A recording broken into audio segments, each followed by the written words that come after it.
माझ्या बोलण्याची सुरुवात त्या 3 राजकुमारांच्या आयुष्यामध्ये काय घडलं आणि नेमका कोणता राजकुमार राजा बनण्याच्या योग्यतेचा ठरला ते सांगण्यापासून मी करणार आहे। एक राजा होता, त्याला 3 राजपुत्र होते आणि राजाचा पूर्ण विश्वास होता की ज्याचं कॅलिबर खूप चांगलं त्यालाच आपण राजा पुढचं भावी डिक्लेअर करायचं आहे। म्हणजे फक्त युवराज आहे म्हणून त्याला डिक्लेअर करायचं असं अजिबात नाही। त्यानं बराच विचार केला आणि कोणत्या पद्धतीची स्पर्धा या तिघांसाठी ठेवायची याचा खलही झाला आणि या राजानं त्यांच्या मंत्रीगणानं या 3 राजकुमारांना बोलवलं। 3ही राजकुमारांच्या हातामध्ये राजानं एक सुवर्ण मोहोर ठेवली आणि असं सांगितलं की या सुवर्ण मोहोरेच्या सहाय्यानं तुम्हाला तुमची खोली भरायची आहे। कशानं भरायची, कशी भरायची हे डिसिजन तुमचं आहे। बघा हा, म्हणजे ही 3ही राजकुमार बरं का, त्यांची खोली काही छोटी असणार आहे का? एवढी मोठी खोली असेल आणि ती या 1 सुवर्ण मुद्रेच्या सहाय्यानं भरायची आहे। हे 3ही राजकुमार आपापली मोहोर घेऊन निघाले खरंय आणि एक साधारणतः 24 तासांनंतर राजा आणि त्यांचं मंत्रीगण त्यांच्या खोल्या तपासणीसाठी जाणार होतं। 24 तास उलटून गेले। हे सगळेजण पहिल्या राजकुमाराच्या तिथे गेले आणि राजकुमाराला विचारलं, दाखव तुझी खोली, उघडून दाखव। त्या राजकुमारानं सांगितलं, ती 1 सुवर्ण मोहोर, माझी एवढी मोठी खोली काही भरणं शक्य तरी होतं का?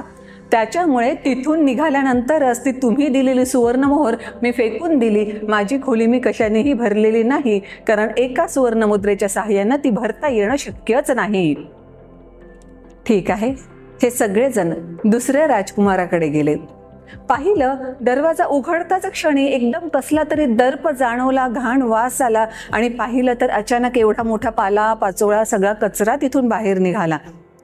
राजानं विचारलं, हे काय केलंस? राजकुमारानं सांगितलं, तुम्ही एकच सुवर्ण मोहोर दिली होती, माझी खोली एवढी मोठी, मी फार विचार केला की नेमकं काय करता येईल आणि ही खोली भरता येईल। नंतर माझ्या लक्षात असं आलं की फक्त एकच काम करता येऊ शकतं।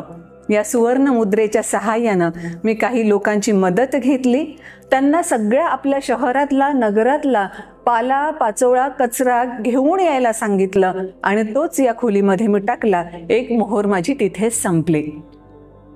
राजानं मंत्रीगणानं एकमेकांकडे पाहिलं आणि ते 3ऱ्या राजकुमाराकडे गेले। 3ऱ्या राजकुमारानं खोलीचा आपला दरवाजा उघडताच जेव्हा आतमध्ये हे सगळेजण जाऊ लागले तेव्हा सगळ्यांच्या लक्षात असं आलं की खूप छान प्रकाशमान एकदम वाटतंय आणि सुगंध सुद्धा फार मस्त येतोय, पण खोली तर रिकामीच दिसते।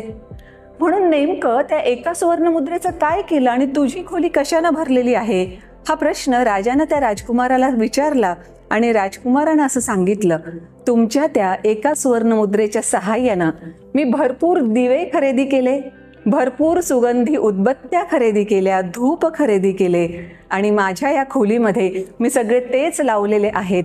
माझी खोली प्रकाशानं आणि सुगंधानं भरलेली आहे। कोणत्या राजकुमाराला भावी राजा म्हणून डिक्लेअर केलं गेलं असेल हे मी तुम्हाला सांगण्याची गरज आहे का? अजिबात नाही। मुद्दा या संदर्भानं मला सांगायचा हा आहे की आपल्याकडे कधी कधी आपल्याला हवे तितके रिसोर्सेस नसतीलही, पण तरी सुद्धा आहे त्या रिसोर्सेसचा जर आपण योग्य वापर केला तर डेफिनेटली यश आपण मिळवू शकतोच। 1 सुवर्ण मोहोर प्रत्येकाला दिलेली होती। पहिल्या राजकुमाराला ती अजिबात उपयोगाची वाटली नाही, त्यानं टाकून दिली। आपल्याही बाबतीत तसं होऊ शकतं की आपल्याकडे रिसोर्सेस आहेत पण आपण ॲब्सोल्युटली त्याच्याकडे पूर्णतः दुर्लक्ष करतो किंवा काही आपल्याकडे नाहीच अशा पद्धतीनं त्याला गृहीत धरतो। दुसऱ्या राजकुमारानं चुकीच्या गोष्टींनी ती खोली भरली। आपल्याकडचे रिसोर्सेस जर चुकीच्या गोष्टींसाठी वापरले तरीही त्यातून निष्पन्न काहीच होणार नाही, पण जर आपले रिसोर्सेस व्यवस्थितरित्या वापरले तर डेफिनेटली आपल्याला फायदा होतोच, जसा त्या 3ऱ्या राजकुमाराला झाला। आता मुद्दा असा येतो की आपल्याकडे कोणते कोणते रिसोर्सेस आहेत? आपल्याकडचे सगळ्यात महत्त्वाचे रिसोर्स म्हणजे 2 आहेत। एक तर मेंदू म्हणजे आपली बुद्धी आणि दुसरा म्हणजे आपल्याकडचा वेळ। आपण आपल्या बुद्धीचा वापर आणि आपल्या वेळेचा वापर नेमका कसा करतो याच्यावर अवलंबून असतं की पुढे आपलं आयुष्य कसं घडणार आहे।